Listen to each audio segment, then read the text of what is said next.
give some advice to some of us that are just type A, want to work, and yet we see in Scripture, but there is the Sabbath, there is some rest, there is some enjoyment of God. What about that area? What advice would you give to couples that have maybe lost the fun in marriage, that don't rest, don't play together, and are just all about the work?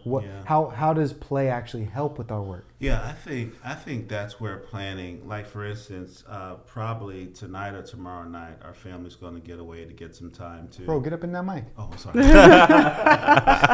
I was thinking the same thing. Sorry.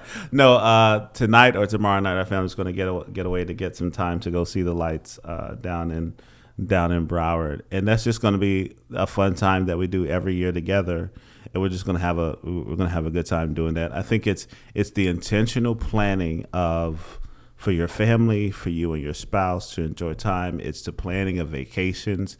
It's having something to look forward to, the weekend getaway. So we try to get away together, just my wife and I, quarterly. And then we try to plan a bigger thing once a year. This past year was Mexico. We're still thinking about what next year is going to look like for us. But it's this idea of we're going to get away together, just the two of us, intentionally, to have fun together. Yeah. And I think that should be a culture of the church as well. And so there's some segments in the life of your church where the church is having fun together. Our staff is having fun together.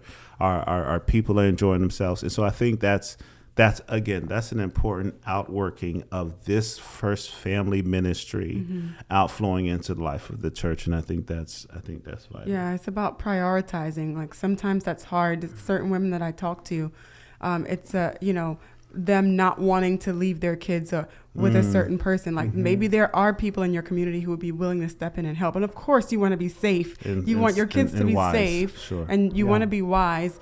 But sometimes it's a mindset of I'm not leaving my kids, period, and their kids have to do everything with them, and it's not even healthy for your kids.